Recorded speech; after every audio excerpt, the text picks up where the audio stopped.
Bueno, en este momento daremos inicio a nuestro webinar. Buenos días, mi nombre es Yarima Peláez, gestora de contenidos de Macaya. Bienvenidos al webinar La medición de impacto, el camino de la evaluación para mejores proyectos. El día de hoy vamos a tratar temas como la importancia de la medición de impacto, cómo se puede hacer, metodologías para su evaluación y los resultados que este tiene para el sector social. Además, se hablará de la importancia de la medición de impacto para la sostenibilidad de las organizaciones sociales y el posicionamiento frente a una de las tendencias para la movilización de recursos. Bueno, antes de comenzar, quisiera presentarles qué es y qué hace Macaya. Les compartiré este corto video en el cual podremos conocer brevemente qué hacemos.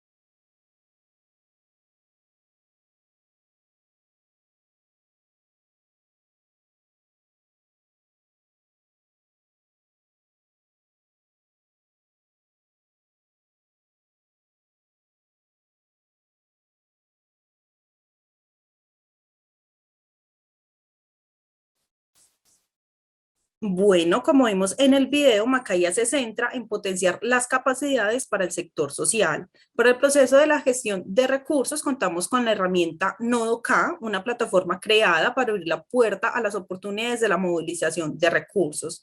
Todas estas herramientas podrán conocerlas ingresando a los links que se estarán dejando en el chat durante el conversatorio.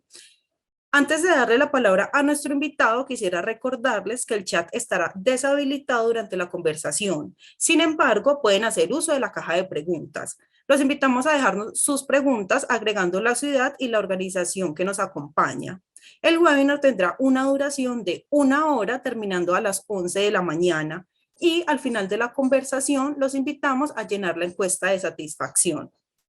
También quiero contarles que en el mes de septiembre Macaya estará realizando su evento anual TICSO, Tendencias para la Movilización de Recursos. Aquí vamos a tener 3 paneles muy interesantes para las organizaciones que nos acompañen, así que todos están súper cordialmente invitados. Ahora sí, quiero presentarles a nuestro speaker, Juan José Alarcón, fundador y CEO de Swiss Social. Juan José, bienvenido y gracias por acompañarnos el día de hoy. Cuéntanos qué es la medición de impacto y cuál es la importancia en la implementación de proyectos de desarrollo. Muchísimas gracias, Yarima. Muy buenos días a la mayoría de ustedes, muy buenas tardes para mí. Yo vivo en Suiza, tengo una experiencia de más de 35 años en el tema de proyectos sociales. He sido director de proyectos de una fundación suiza que se llama LIMAT y que apoya proyectos prácticamente en el mundo entero, todo enfocado de una forma u otra hacia la educación, la formación, la capacitación. Bien, de ahí sale en parte esta metodología que he creado para ver cómo se puede hacer para mejorar los proyectos. Entonces, vamos a hablar de evaluación de impacto, pero, y esto es muy importante, desde la perspectiva de los beneficiarios. Ahí yo creo cierta confusión entre qué es realmente una evaluación de impacto. Veremos, voy a intentar explicarles claramente qué es, cómo se hace, los pasos distintos y la metodología que hemos desarrollado, que he desarrollado en Swiss Social, que es una empresa que creé el año 2013. Dentro de poco cumplirá 10 años.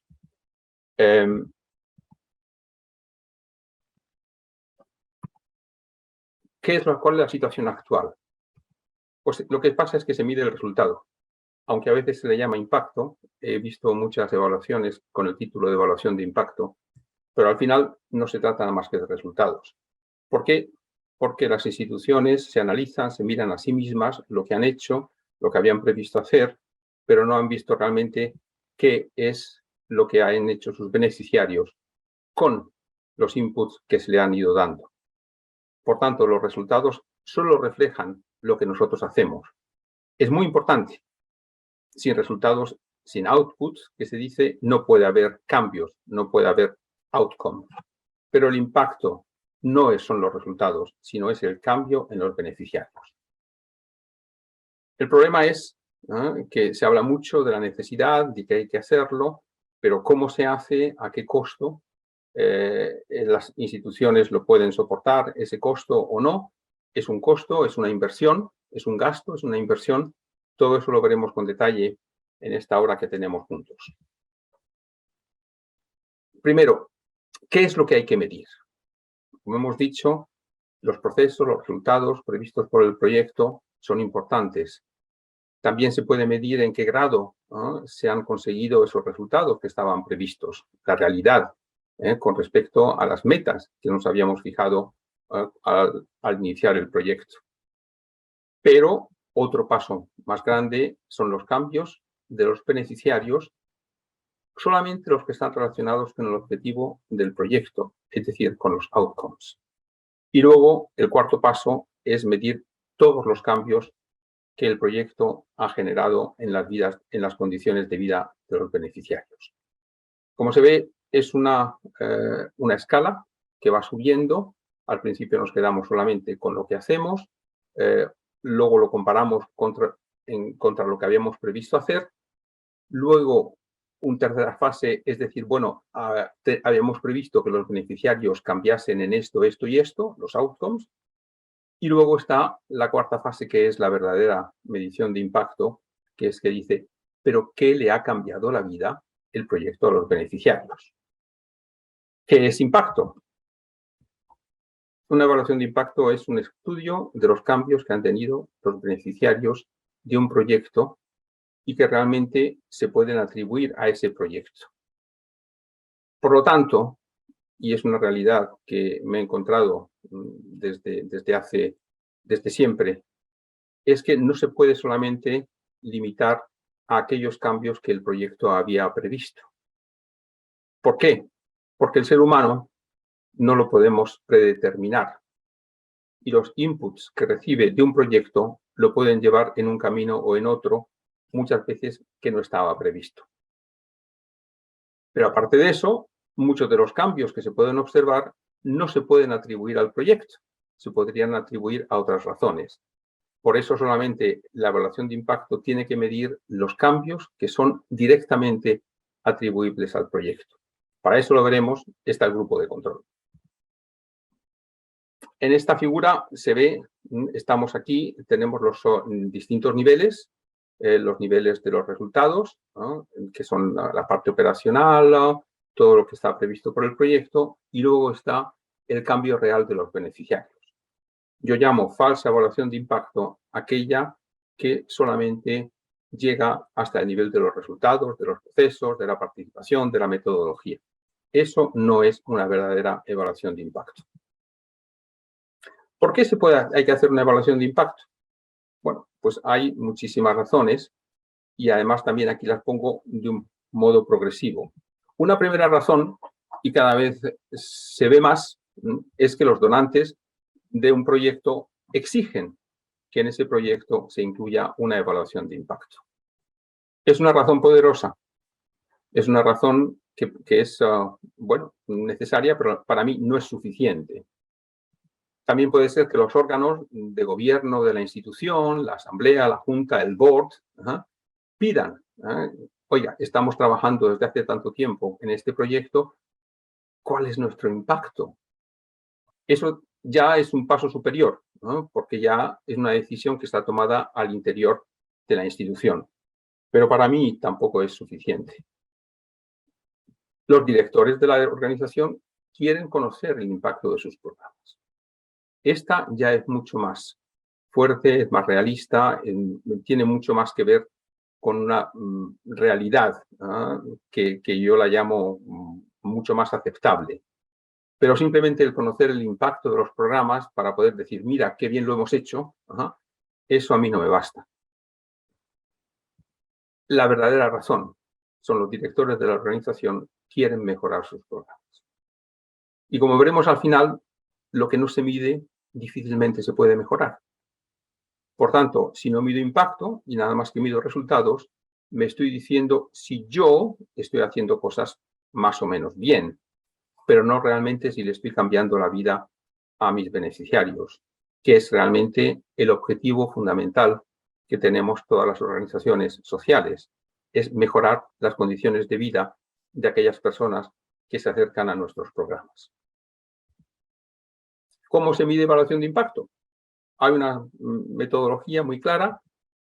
La primera es que hay que desarrollar un conjunto de indicadores que midan todos, y recalco todos, los posibles cambios que los beneficiarios pueden tener a través del proyecto. Es lo que llamo un enfoque 360 grados, lo que también se llama un enfoque holístico. Hay que medirlo todo. Pero es que a mí no me interesaba mejorar condiciones de sanidad. Bueno, pero es que el ser tan humano también tiene salud. La parte de salud es muy importante. Es que a mí no me interesaba mejorar ingresos, pero sin ingresos el ser humano se queda bastante cojo.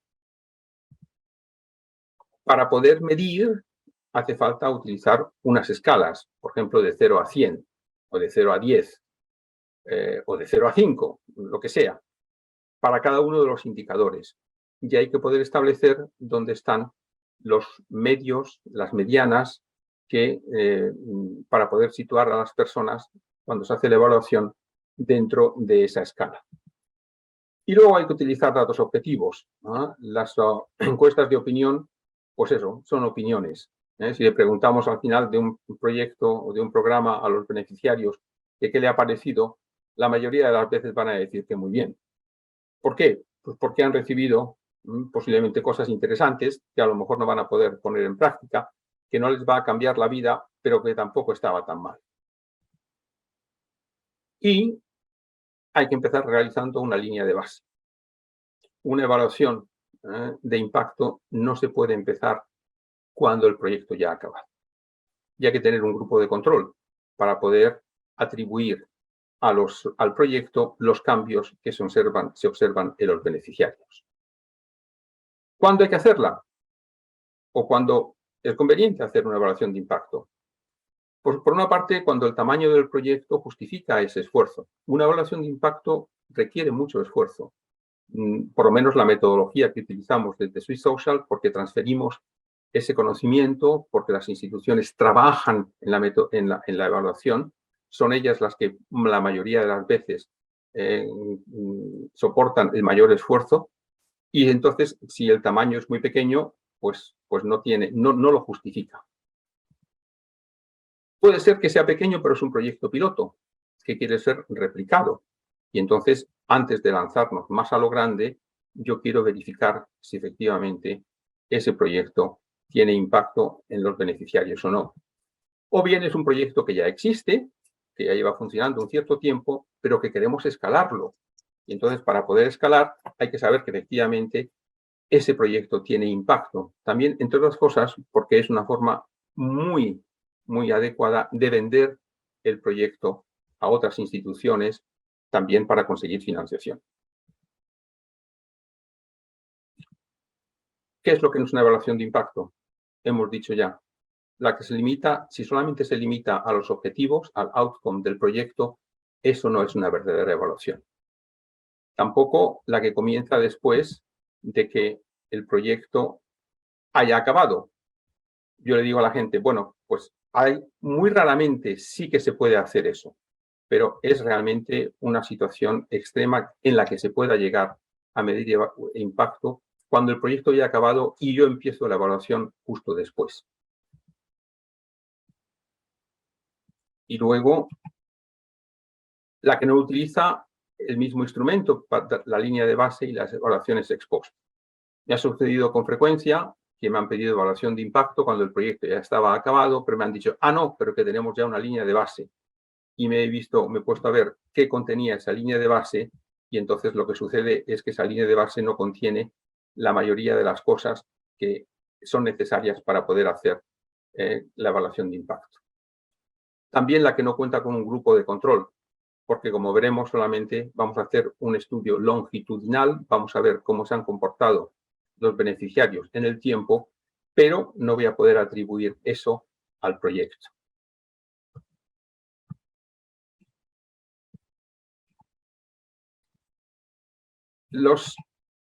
¿Qué es una evaluación? ¿Qué es el impacto? El impacto son los cambios en las condiciones de vida que han experimentado los beneficiarios. Y además que ese impacto se puede atribuir a una actividad, a un proyecto, directa o indirectamente, pero se les puede atribuir. Es importante saber que esos cambios muchas veces son positivos, otras veces también son neutros, pero también pueden ser negativos, y lo veremos en algún ejemplo. Pueden ser intencionados o pueden ser no intencionados. Por esta razón es por lo que yo no puedo planear la evaluación de impacto solamente limitarme a una serie de indicadores. Yo tengo que buscar siempre la integralidad. Por eso, en Swiss Social hemos desarrollado una matriz que nos garantiza, en parte, bueno, hasta que lo que se puede garantizar, que realmente no nos estamos dejando nada que sea relevante. Y esa matriz es muy sencilla. Primero decimos, ¿cuáles son las condiciones de vida? Pues son los bienes y recursos de los que dispone una persona en un momento determinado. ¿Y cuáles son esos bienes y recursos? Pues por una parte, el ser humano tiene un cuerpo, con lo cual tiene recursos, necesidades, bienes que son tangibles, materiales. Pero tiene un espíritu, con lo cual también tiene una serie de bienes y recursos, o necesita, que son intangibles. Pero el ser humano también es un individuo que vive en una colectividad, con lo cual muchos de los bienes que tiene son individuales, pero otros son colectivos. Lo veremos en detalle. Esto directamente nos da 4 elementos, cuando los ponemos en forma de matriz, que forman la matriz de Swiss Social. Esto nos garantiza, como decía antes, que estamos siempre aplicando un enfoque 360 grados. No asegura que yo estoy escogiendo los indicadores que son, pero sí que no me estoy dejando por fuera nada importante que afecta a las condiciones de vida de un ser humano. Y aquí está la matriz. Cuando juntamos individuales y colectivos con tangibles e intangibles, nos aparecen todos los bienes y servicios de individuales tangibles, los individuales intangibles, los colectivos tangibles y los colectivos intangibles. ¿Cómo se escoge? Decía antes que para hacer una evaluación de impacto hay que escoger un conjunto, desarrollar un conjunto de indicadores. Yo muchas veces, cuando he visto una serie de indicadores, me he preguntado, ¿por qué esos y no otros? Cuando yo aplico y busco indicadores que me cubren cada uno de estos 4 elementos de la matriz, yo sé que lo estoy buscando, que estoy haciendo medición de impacto 360 grados. Otra cosa, por supuesto, es que escoja los que son relevantes. Eso también es cuestión de experiencia, de saber, de probar, ¿no? Porque se pueden escoger muchísimos indicadores y algunos de ellos no son relevantes. Mucha gente me pregunta y dice, no, pero es que mi proyecto es de... Y digo, mira, espera un momentico, ¿no? Realmente tu proyecto no es lo que me interesa si quiero hacer evaluación de impacto. Claro, la gente me mira un poco sorprendida, diciendo, ¿cómo que no le interesa mi proyecto? Digo, sí, no se preocupe, que luego ya hablaremos de su proyecto. Hábleme de sus beneficiarios. Porque si es su proyecto, voy a medirle su proyecto, pero no voy a medir los cambios en los beneficiarios. Por esa razón, lo que hemos desarrollado en Swiss Social es que los instrumentos que utilizamos no están en función de los proyectos, sino de los beneficiarios, de las edades de los beneficiarios. Las necesidades, condiciones de vida de un niño, de una niña de 3 años, no son la misma que la de un adulto. Y la de un adolescente ni la de un joven, ni de un niño en edad de escolaridad primaria. ¿Y el proyecto no es importante? El proyecto es importante para quien lo realiza. Realmente los beneficiarios lo que le piden es que le mejoren sus condiciones de vida. El cómo, eso es, como digo yo, el problema de la institución social, que ha descubierto un problema social y que busca una solución, y que para eso ha diseñado un proyecto. Pero realmente a los beneficiarios que me mejoran ingresos, o que me mejoran salud, que me mejoran condiciones de capacitación para el trabajo, o de seguridad, o de... Pues eso al final a él dice, bueno, ese es su problema, usted sabrá por qué ha escogido ese tipo de proyecto y no otro. Yo lo que quiero ver es cómo me está afectando eso a mis condiciones de vida. Por tanto, lo que hemos hecho, hemos desarrollado una serie de indicadores y de índices para los niños de primera infancia, entre 2 y 5 años más o menos, que lo llamamos IDEPI, Índice Desarrollo Primera Infancia. Tenemos el Índice de Desarrollo Personal y Educativo, lo llamamos IDEPE, y lo tenemos dividido en 3 niveles. Los niños, de nivel de primaria, de escuela primaria, los adolescentes y los jóvenes, porque sus realidades de vida son también muy distintas. De un niño de 6 años a un joven de 18 años, pues hay toda una vida de por medio prácticamente. Y luego tenemos el índice del bienestar económico y social, el IBES, que ese se aplica para adultos, para poblaciones que son económicamente activas. ¿Y siempre aplicamos los mismos índices? Pues sí. ¿Puede haber variaciones? También. ¿Se pueden incluir otros indicadores? También.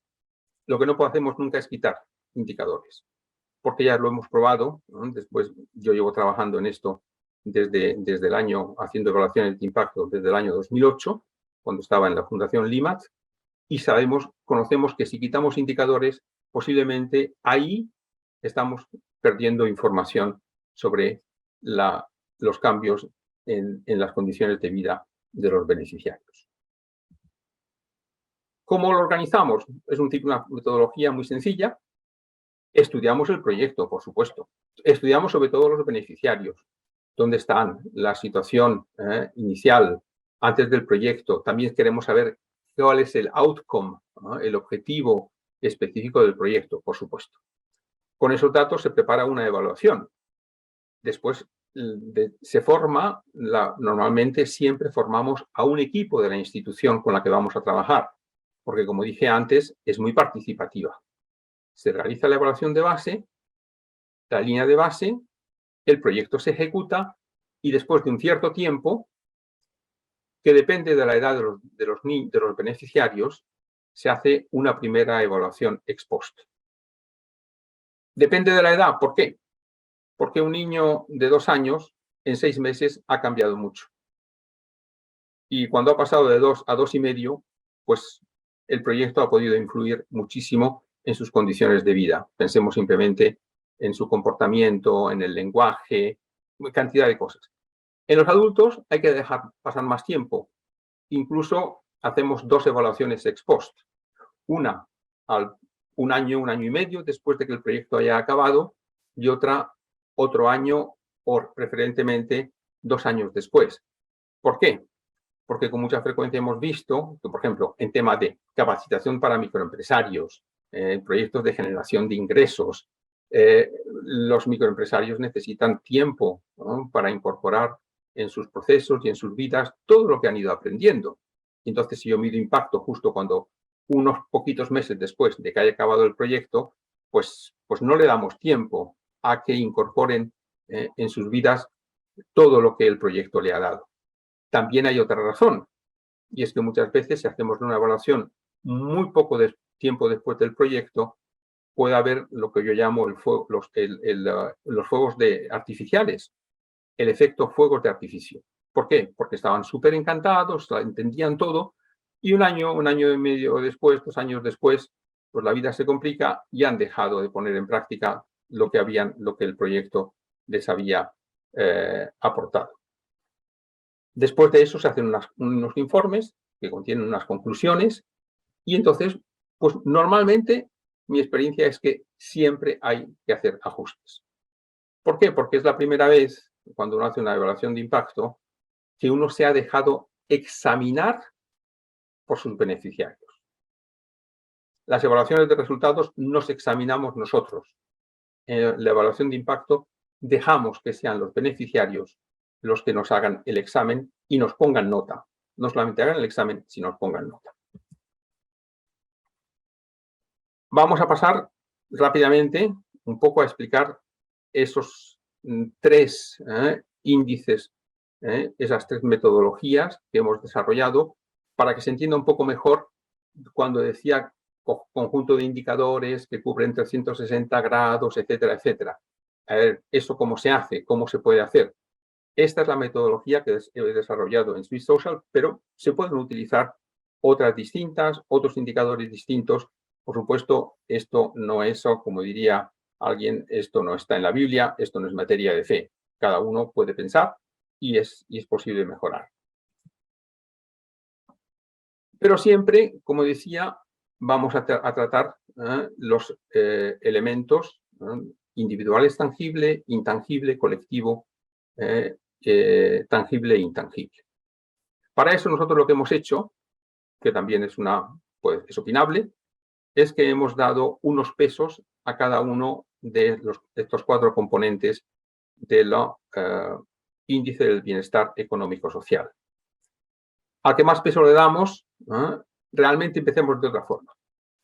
Si tuviésemos que escoger cuáles son más importantes para el ser humano, ¿los bienes tangibles o los intangibles? Pues normalmente, cuando he hecho esa pregunta, y la he hecho cientos de veces, porque en todos los seminarios que he dado, que son muchísimos hasta ahora, siempre empezamos a trabajar esto, pues muchas veces la pregunta ha sido, unos dicen los tangibles, otros los intangibles, y al final pues dicen no, pero es que al final no se sabe cuál es. Con lo cual, nosotros le hemos dado igual peso a los tangibles que a los intangibles. Pero cuando viene la pregunta, ¿y cuáles son más importantes? ¿Los individuales o los colectivos? Ah, no, claro, los individuales para el ser humano son más importantes. Entre otras cosas, porque muchos de los colectivos son una consecuencia de los bienes y recursos individuales. Por eso, haciendo matemáticas, una vez fui profesor de matemáticas hace mucho tiempo, pues dije, no, vamos a hacer una fórmula que sea sencilla. Entonces dijimos, bueno, vamos a darle 40 al intangible, individual intangible, 10 al colectivo tangible, así tengo 50, con lo cual me quedan 30 y 20 para los intangibles, pero los individuales un 70% y los colectivos un 30%. Como decía antes, esto se puede discutir. Yo he metido todos estos datos y muchas evaluaciones que he hecho en la computadora, he cambiado estos parámetros y las evaluaciones de impacto, los resultados de las evaluaciones y las conclusiones de las evaluaciones de impacto no cambian para nada. ¿Qué es lo que hemos escogido para los individuales tangibles? 3.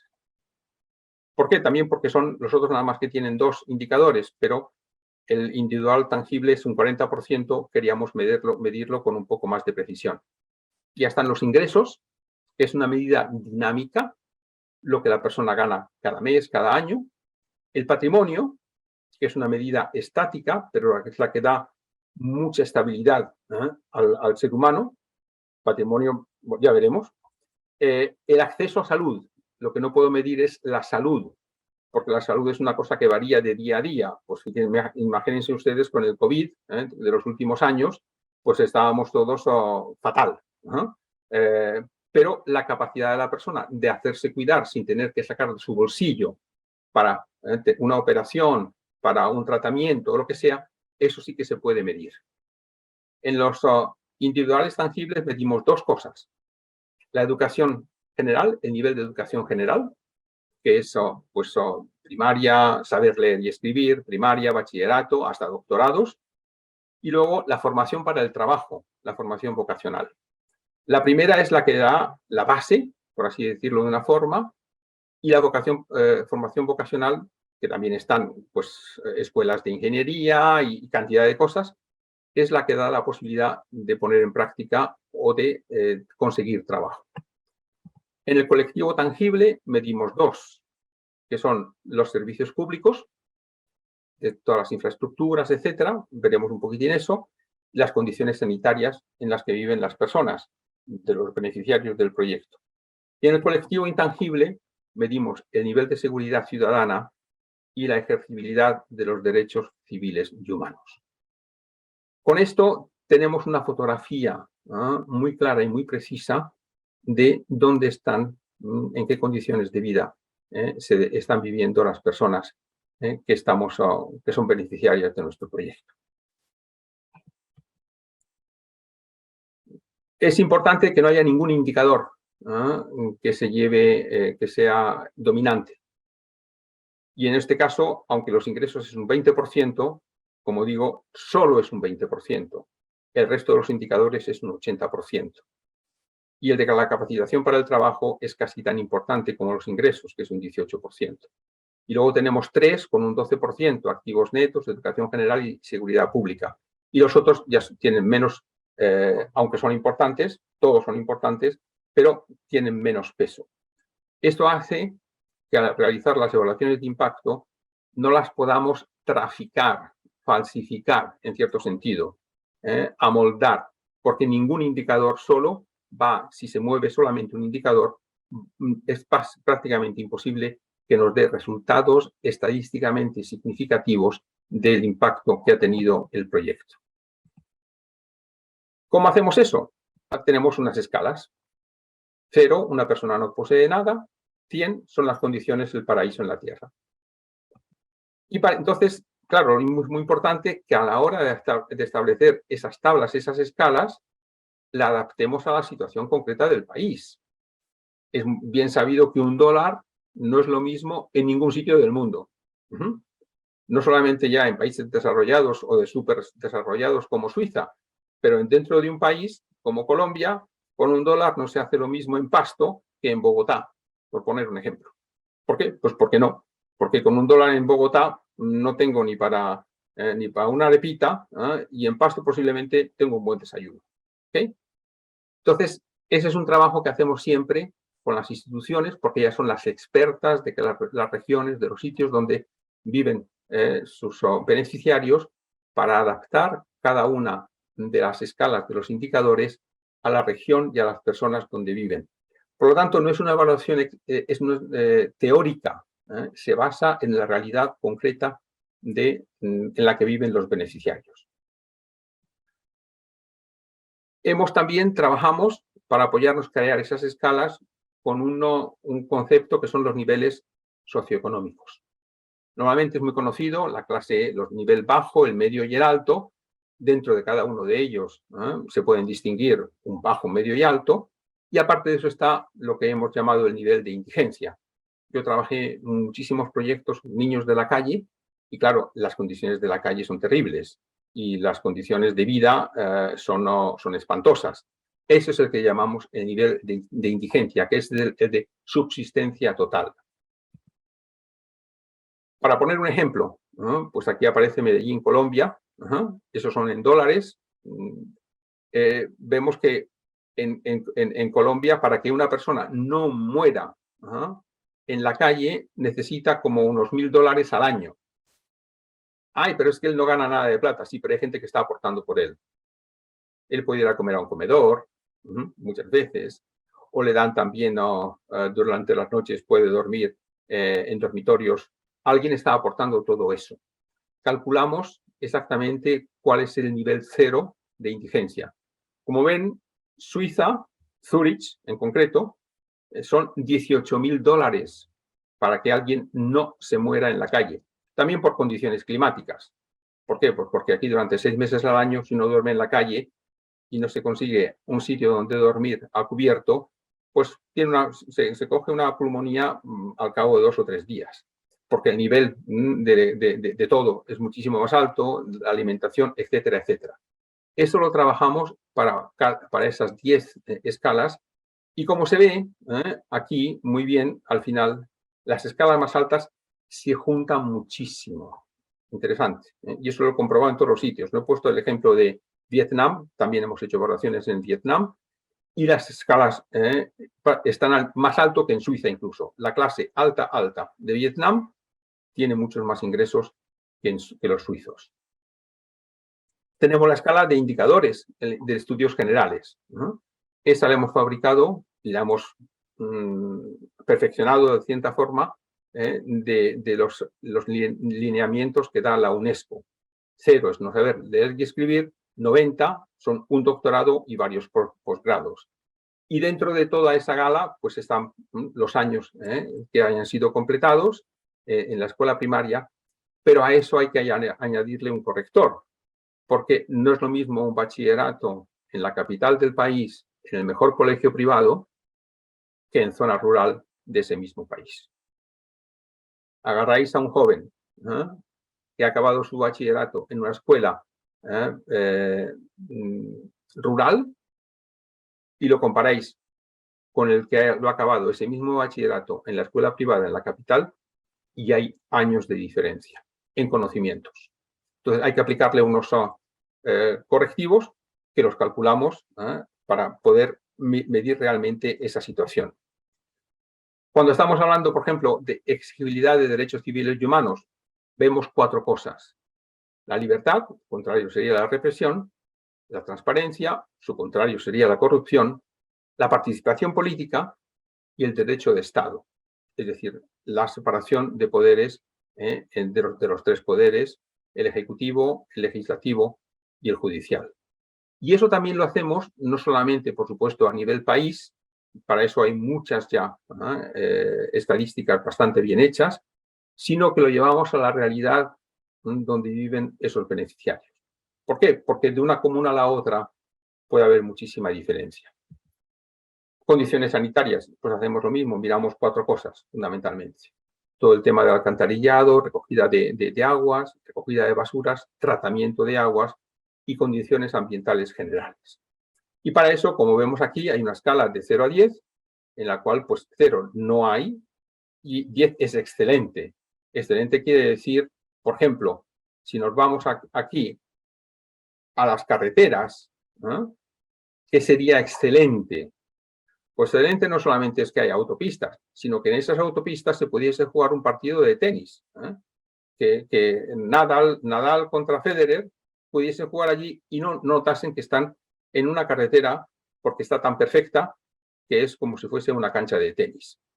No existe, me diréis, efectivamente. El 10 prácticamente no existe. El 0 muchas veces tampoco, porque algo de carreteras sí que hay. Y luego hay que ver, hay toda una serie de criterios que aplicamos, que se aplican para saber dónde se coloca cada una de estas. Agua, que sería excelente, el 10. Agua que yo puedo embotellar y vender como agua mineral y no estar defraudando a la gente, porque es de una calidad tal que no hay ninguna diferencia entre el agua mineral que compran en el supermercado y el agua mineral y el agua que yo le embotello del grifo de mi casa y que se lo vendo. Para ejemplificar esto un poco, vamos a poner un ejemplo de un proyecto real que hicimos en un centro de formación de microempresarios. Yo estaba trabajando en la fundación en aquella época todavía y ese proyecto fue apoyado por el gobierno belga.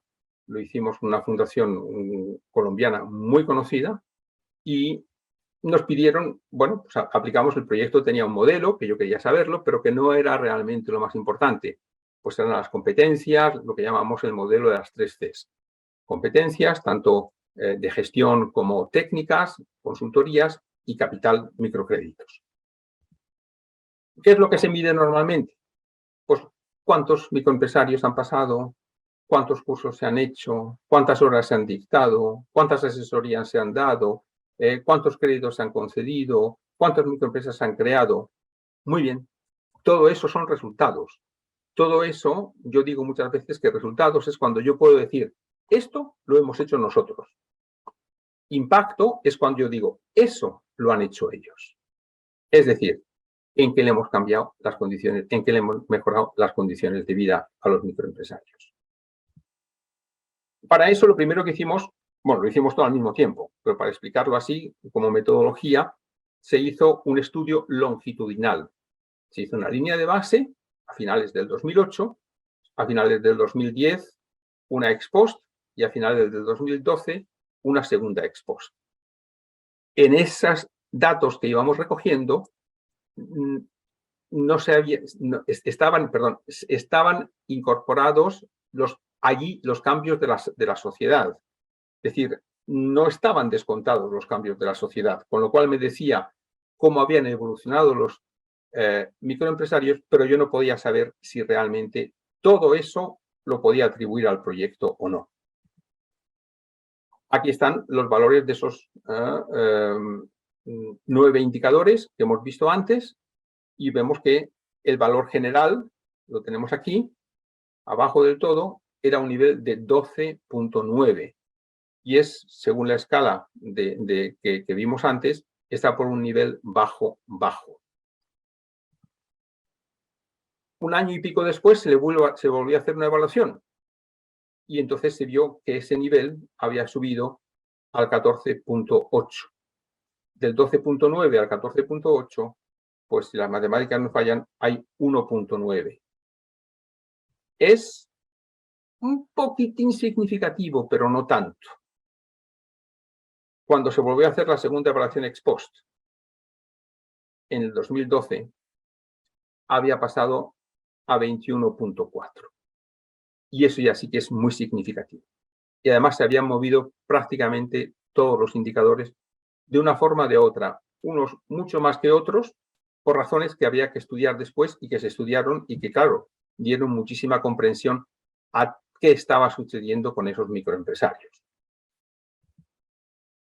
Cuando vemos las 3 líneas, vemos que efectivamente hay una mejora de 8.5 y hay algunos que han subido muchísimo, como por ejemplo patrimonio neto, acceso a salud, formación técnica. Aquí me pueden decir, bueno, este era el outcome esperado por el proyecto.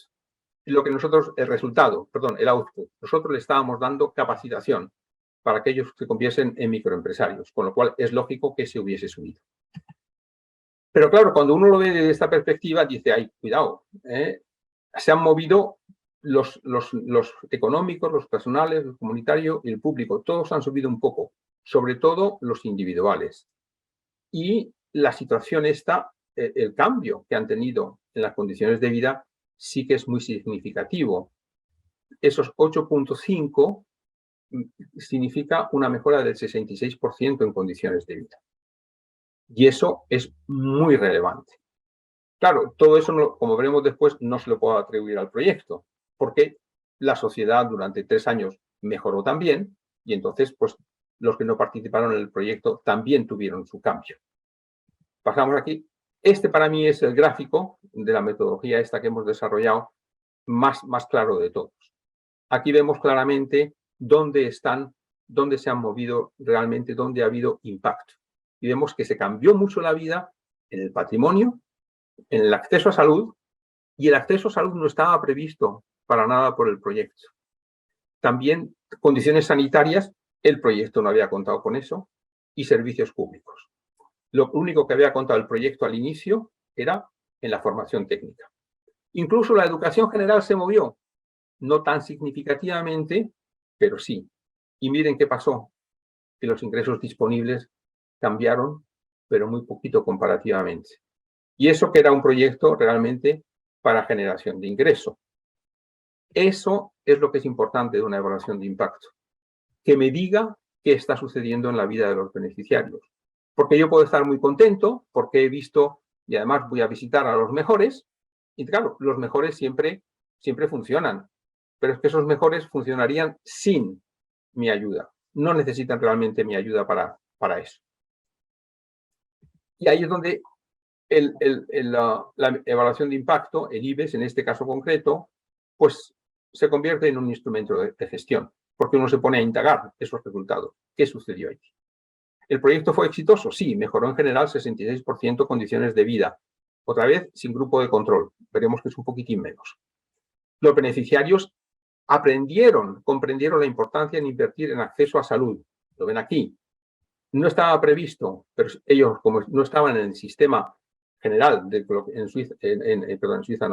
Colombia es el SISBEN, y son independientes, tenían que pagarse su propia salud. Y dijeron, no, invirtamos en salud, porque cualquier problema de salud puede destruir la microempresa que estoy creando. Y tuvo otros efectos no previstos, como las infraestructuras y condiciones sanitarias. Se fueron a ver a los alcaldes, a los líderes comunales, y dijeron, señores, aquí estamos creando empresa, necesitamos mejora de infraestructuras. Pero se quedaron flacos en 2 puntos, en los ingresos disponibles y sobre todo el más peliagudo, el más problemático, es en el tema de seguridad pública. ¿Por qué? Porque un proyecto como este lo que puede hacer es que los beneficiarios, si empiezan a ganar más plata, se conviertan en el objetivo de las bandas criminales, que ya no tienen que irse a otras comunas, no tienen que desplazarse, sino que directamente allí se pueden conseguir sus vacunas, se pueden conseguir su platica, pueden hacer lo que quieran. Con lo cual, la institución su paso siguiente era mejorar 2 cosas, ingresos y seguridad pública en esos beneficiarios. El resto funcionaba ya muy bien. Grupo de control, habíamos dicho, es muy importante. Tiene que ser un grupo con características similares a los beneficiarios, pero que no hayan participado en el proyecto.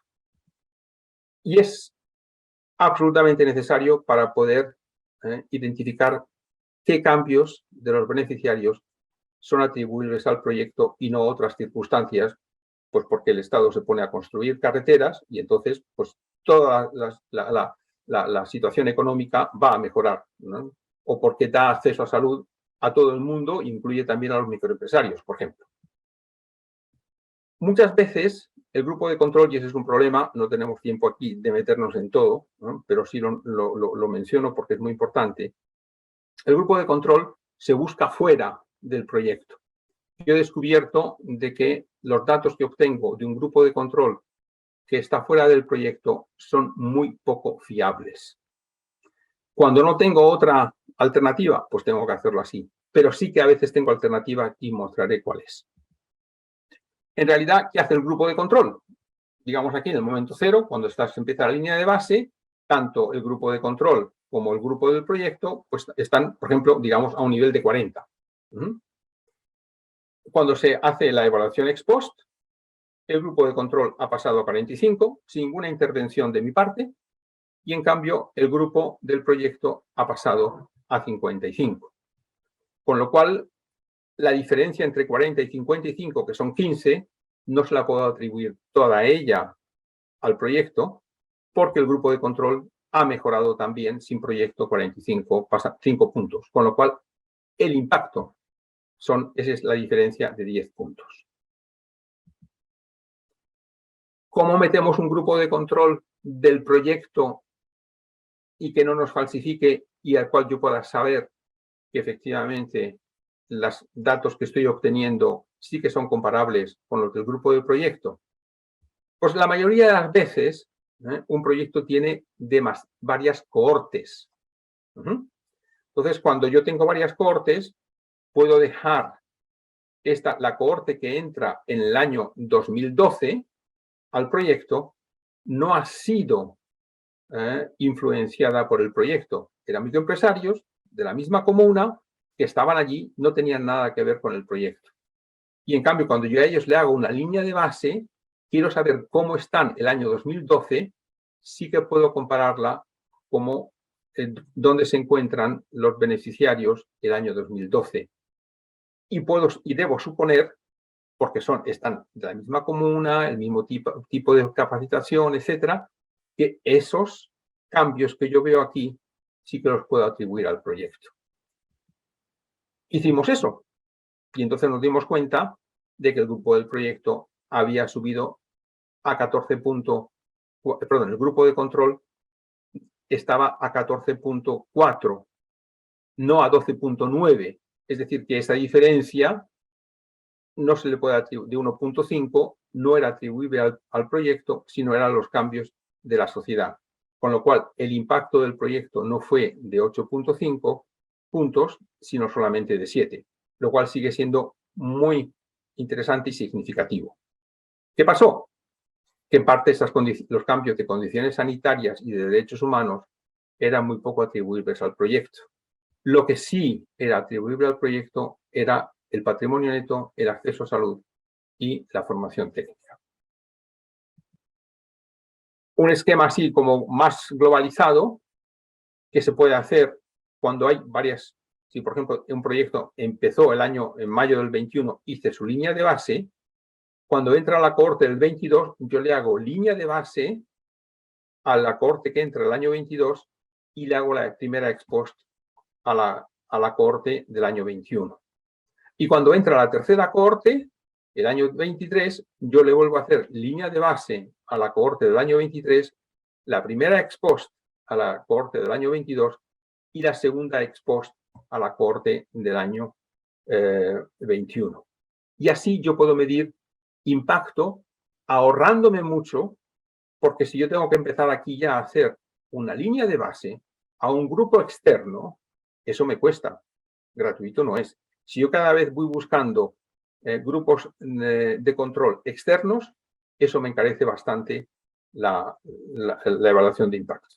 Y no me da ningún dato. Es más, cuando tengo un grupo externo, tengo que ser muy cuidadoso en las respuestas que voy recibiendo de ellos, de las evaluaciones, porque ellos no tienen ningún interés en cooperar conmigo. En cambio, a las cohortes del proyecto los conozco, sé quiénes son, tienen confianza. Cuando empezamos a hablar de ingresos y de patrimonio y etcétera, me dicen la verdad. Y si no, tengo la forma de saber que no me la están diciendo. Rápidamente, porque ya veo que el tiempo aquí se nos acaba, pero para que vean un poco todo, cuando estamos trabajando con niños de primera infancia, pues no podemos medir ni patrimonio, ni ingresos, ni etcétera, pero que lo que medimos, su motricidad fina y gruesa, sus habilidades sensitivas y los valores antropométricos, que son el núcleo de los bienes y de los recursos tangibles individuales de un niño de 2 a 5 años. Actitudes cognitivas, lenguaje y preescritura, que es la componente individual intangible. Buen trato, valores, orden, esos son el colectivo tangible. Comunicación, juego y desarrollo social, relaciones extrafamiliares, esas son lo que medimos en el colectivo intangible. Los gráficos utilizamos siempre lo mismo. Exactamente igual, con este mismo tipo de análisis, y aquí vemos todos los que se han movido. Este es un proyecto, lo digo así de paso, de la Fundación Carvajal, que se llama el Programa Saberes, Capacitación de Madres Comunitarias. Interesante, porque cuando vinieron a pedirme que hacer la evaluación de impacto, ellos querían que midiese los cambios en las mujeres. Y le dije, bueno, pero el proyecto lo hacéis por... ¿Quiénes son los beneficiarios de ese proyecto? Ah, no, los niños. Entonces tenemos que medir el impacto en los niños, no en las mujeres. Ustedes no hacen el proyecto para que las mujeres tengan más capacitación, sino para que los niños de los que están cuidando realmente los eduquen. Y efectivamente, como sé yo, hicieron un trabajo buenísimo porque 1, 2, 3, 4, 5 indicadores se movieron muy significativamente. Cuando trabajamos con niños, estamos con el mismo esquema. Pero en cambio, ya tenemos ahí matemáticas, lenguaje y escritura, habilidades cognitivas, comportamiento cívico, seguridad, autoestima y la comunicación interpersonal. Cuando el mismo gráfico, cuando ya son jóvenes o de 15 a 18 años, ahí, por ejemplo, también está todo el tema de proyecto de vida, ideales, autoestima, el cuidado personal, el rendimiento escolar, comportamiento cívico, respeto a los otros, la solidaridad, etcétera, etcétera, etcétera. Pero siempre vamos a lo mismo. Y entonces vemos, por ejemplo, en este cuidado, siempre tenemos unos valores medios que si están por debajo de esos valores, aunque hayan aumentado, no es bueno. Por ejemplo, ideales de autoestima. Mejoró, pero están muy todavía por debajo del 60% que consideramos las escalas. Orden material, lo mismo. Aquí hay un problema grande. Decía, gasto-inversión. Bueno, pues uno puede considerarlo como quiera, pero realmente una evaluación de impacto es un instrumento de gestión. Y si es un instrumento de gestión, yo invierto en los instrumentos de gestión. Por tanto, no lo considero como un gasto, sino como una inversión. Y el costo depende de 3 factores. Del modelo que se utiliza para la evaluación, del tamaño de la población y de la muestra, y también muchísimo de la dispersión de la población y de la muestra. Si tengo que enviar evaluadores por todo el territorio nacional, pues claro, cuesta muchísimo más que si están todos concentrados en una, dos o tres comunas que están más o menos cerca. ¿Cuánto cuesta? No hay valores exactos, pero más o menos para unos proyectos grandes, pues entre un 5, yo considero que está más arriba, entre un 5 y 7%, está mal planteada la evaluación de impacto. Para los medianos cuesta un poquitín más y para los proyectos pues, en porcentaje más. Si el proyectos son pequeños y no son proyectos piloto, yo aconsejo no empezar haciendo evaluación de impacto. La diferencia entre esta metodología y otras, primera es que buscamos siempre el 360 grados. Segunda, y es muy importante que es participativa, empoderamos a la institución en las evaluaciones de impacto. No queremos llegar allí a hacer la evaluación de impacto, entregar un documento y que ese documento sabemos que lo van a meter en un cajón, a lo mejor se lo lee alguien, pero si te he visto no me acuerdo. No, para eso no vale, porque tiene que convertirse en un instrumento de gestión, porque es para mí lo más importante de la evaluación de impacto, porque está estructurada armónicamente con indicadores y unos índices, porque utiliza datos objetivos que son verificables, porque se adapta a la realidad local de los beneficiarios y porque ya la hemos hecho la experiencia en África, Asia, América Latina y Europa. Bueno, una serie de fundaciones con las que hemos trabajado, algunas conocidas, otras menos conocidas. Plan Internacional, supongo que la conocen. Para los que están en Colombia, Fundación Carvajal también es una. Los que están en Medellín seguro que han hablar de la corporación Urrea Arbeláez, que es de la familia de Leonisa. Apprenti d'Auteuil, que es una fundación francesa. Fundación Baha'i, una fundación suiza, etcétera. Codespa, muy conocida en todo el tema de microempresas en el mundo. Y están todos los continentes. Bueno, Telefónica también es conocida. Acabo con esto, porque ya me pasa un poquitín. Lo que no se mide difícilmente se puede mejorar. Y esa es una cosa que tenemos que lo sabemos, pero y tenemos que aprender a medir. Y querer medir significa querer mejorar. Y otra cosa es que, como dicen los gringos o los ingleses, una cosa es doing good, ¿no? Hacer cosas buenas. Y otra cosa es doing well, hacerlas bien. Y la única forma de saber si las cosas buenas que hago las hago bien es midiendo el impacto en los beneficiarios. Muchísimas gracias por el rollo y la paciencia que han tenido en escucharme casi una hora entera hablando de este tema, pero a mí me apasiona, ¿no? Supongo que lo habrán notado, ¿no? Que a veces, bueno, ¿no? Es a lo que me dedico. Muchísimas gracias. Muchas gracias, Juan José, por tu presentación. Bueno, vamos a responder rápidamente un par de preguntas. Tenemos varias preguntas en el chat, pero por cuestión de tiempo vamos a responder un par. Laura Jaramillo nos pregunta, ¿cómo podemos garantizar la continuidad de la muestra en el grupo de control? Realmente lo que no es necesario garantizar que sean los mismos que a los cuales se ha hecho la línea de base y a los que se hace la evaluación ex post. ¿Por qué? Porque tanto los unos como los otros hay que escogerlos aleatoriamente. Y si los escojo aleatoriamente, lo que tengo que garantizar es que 2 años después puedo encontrar a beneficiarios, y a muchos, a una gran población de beneficiarios que participaron en el proyecto. Pero cuando tengo los datos de esos beneficiarios, los tengo que escoger aleatoriamente. Tengo una muestra que está en función del margen de error y del nivel de confianza que quiero tener en mi evaluación, pero a esos concretos de la muestra tengo que escogerlos aleatoriamente, con lo cual sé que muchos de ellos no serán a los que yo le he hecho la evaluación, la línea de base. Pero es que es así. Yo no estoy evaluando a algunos concretos, estoy evaluando a toda la población de mis beneficiarios, con un nivel de confianza del 95% y con un margen de error del 5%, que son los datos que se utilizan normalmente. Ok. Camila Caraballo nos pregunta, ¿Cuál sería el mejor método para recoger tanto los datos de la línea base como para la evaluación post? Hay que crear unos instrumentos, unas encuestas, y lo mejor de todo, yo le aconsejo a la gente, ¿qué es lo que hago? Vamos, creamos un banco de datos Access, que es muy accesible, forma parte del Microsoft, del MS Office, y allí yo tengo todos los datos. Es muy importante que a la hora de crear esos cuestionarios, primero se haga una especie de prueba piloto, a ver si realmente todos los datos que estoy recogiendo son los que necesito. También se puede hacer con Excel, pero cuando yo tengo 3 o 4 evaluaciones y quiero comparar entre unas y otras, Access está diseñado para eso. Pero lo más importante es el contenido de esos formularios. ¿Qué quiero yo hacer? Preguntarle a la gente. ¿Qué quiero saber? ¿Qué quiero meter en mi base de datos?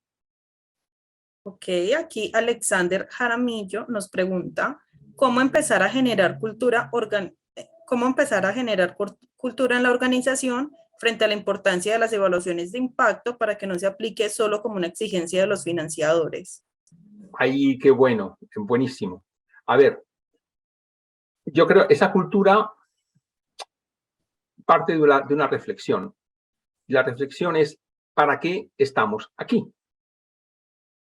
Entonces, yo he llegado a la conclusión de que la única respuesta válida, ¿no?, para qué estamos aquí en general, por supuesto, no en concreto con el tipo de programas o proyectos que mi fundación o mi ONG o mi institución está apoyando, es optimizar el impacto de los recursos escasos de que disponemos. Si no mido, si no hago evaluación de impacto, no sabré nunca si efectivamente esos recursos escasos de los que disponemos los estamos aplicando de la mejor forma posible. Y es una reflexión que tampoco es tan difícil, pero que tiene muchas implicaciones. Es empezarse a ver mucho más como un empresario social.